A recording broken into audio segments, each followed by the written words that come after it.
Would you believe it? It's nice lick time once again, and today's nice lick is a nice blues lick, and this is currently one of my favourite ways of moving between pairs of minor pentatonic or blues scale shapes. So before we go any further, let's take a listen to the lick.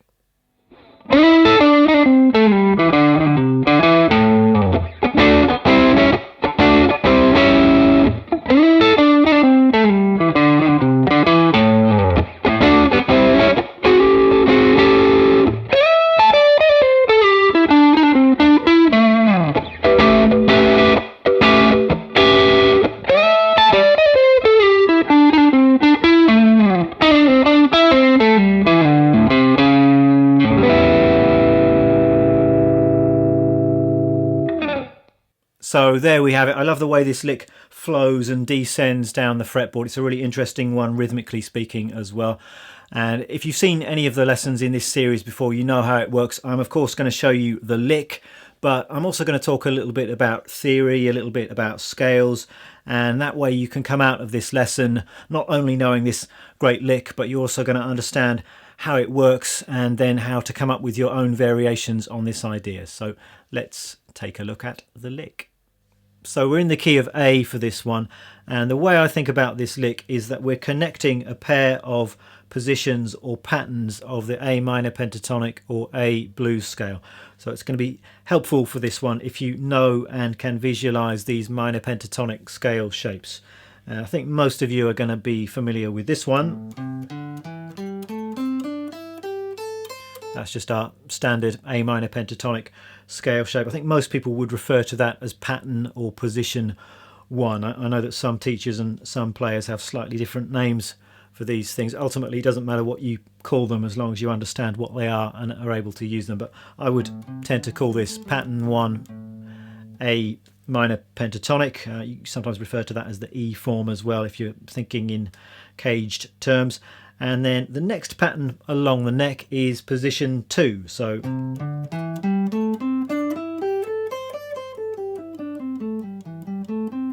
that shape there. And this particular lick, we're starting in pattern 2 and then we're working our way down, kind of tumbling down into position 1. So let me just remind you how the lick goes. We've got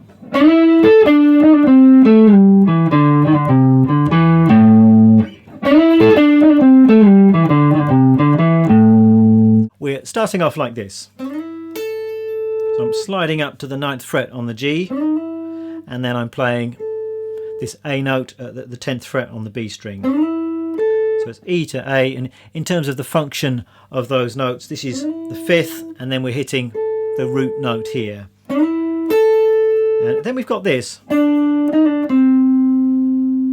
And this is really the key part of the lick, I think. We're playing a D note here, and then an E flat, which we're pulling off back to that D, and then I'm playing a C note here, 10th fret on the D string. So this is what makes the lick, and it's this note here, this E flat, is the blues scale note. This is the flat 5th, which we're pulling off down to the 4th.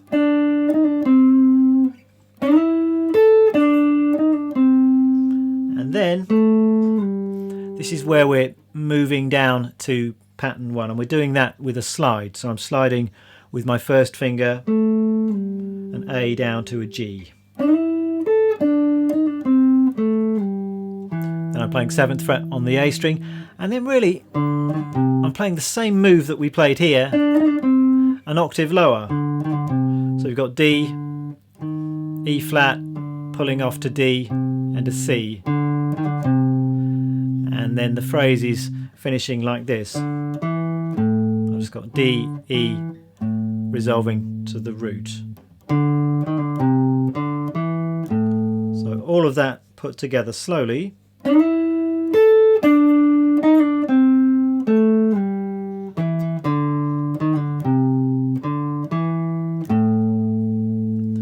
And the important thing here is the rhythm. Most of this is just in swung 8th notes, so 1 and 2 and 3 and 4.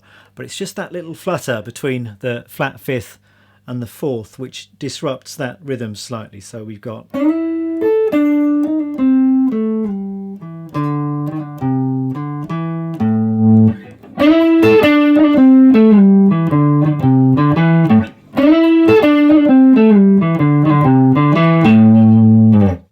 I think it's worth thinking about how you're going to pick this lick.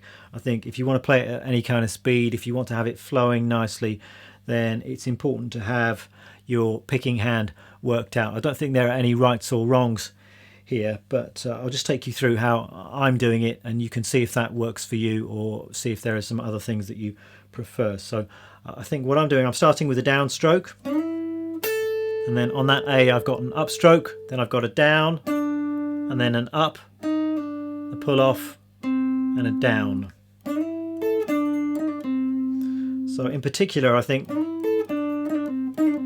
that portion of the lick where there's the pull off and then the C note, that feels good to me to play with an up and then a down.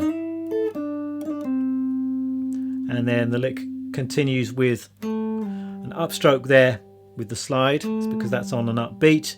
And then I've got another upstroke on an upbeat, and then this bit kind of picking in the same way as I was playing it in the higher octaves. So I've got a down, up, pull off, down, and then up, down, ending on a downstroke.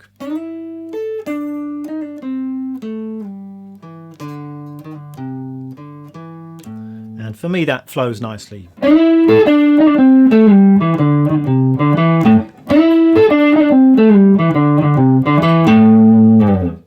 So that's the lick, and obviously you can move that around the fretboard up and down to other keys. But what I did at the start of this video is I played exactly the same lick but in a different pair of minor pentatonic positions. So I played it up here,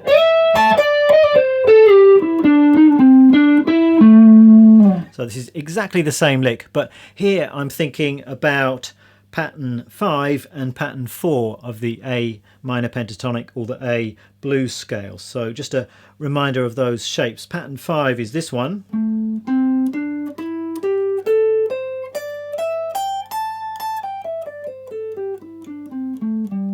This is the one that's off the back of pattern 1, so you could play it down an octave. Here I'm playing it up at the 14th and 15th positions. So that's pattern 5. And then the lick is moving from pattern 5 down to pattern 4, and that's the one that looks like this.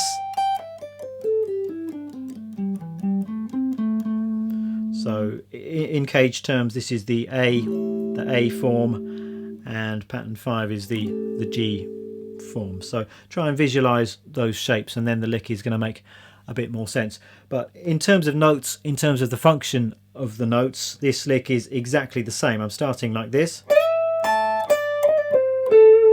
So I've got the E and the A up at the 17th fret. I've got that same flat 5th to 4th pull off, and then I've got a C to an A sliding down into the next position.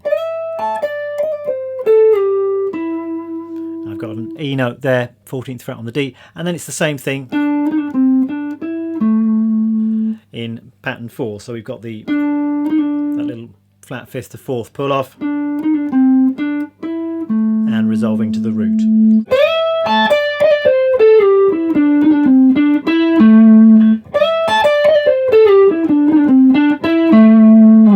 So those are the two options for this lick. We've got this one, and then the one up higher. You might yourself be able to find some other places where you could play a similar idea.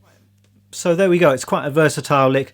To practice this one, I suggest you could just record a loop of an A7 chord and just practice the lick over that, or of course you could lay down a 12-bar blues in the key of A and use the lick over that.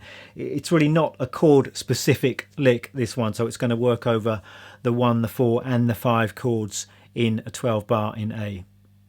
So just briefly, the gear that I'm using in this video, guitar is of course a Strat, and this particular Strat is an American original 60s Strat, and it's all stock standard, not changed anything with this, and it's just a nice Strat. Sounds like a Strat, does all that usual Stratty type stuff. The amp I'm playing through today is my Vox AC30, just going into the normal channel of that amp, and I'm using one pedal, just got a touch of overdrive coming from my J Rocket Archer. Well, that's about all we have time for today, Groovers. As usual, full music and tab of exactly what I played at the top of this video is going to be up on my Patreon page, so check that out should you be interested. I hope you enjoy learning to play this lick. I shall see you next week. Bye.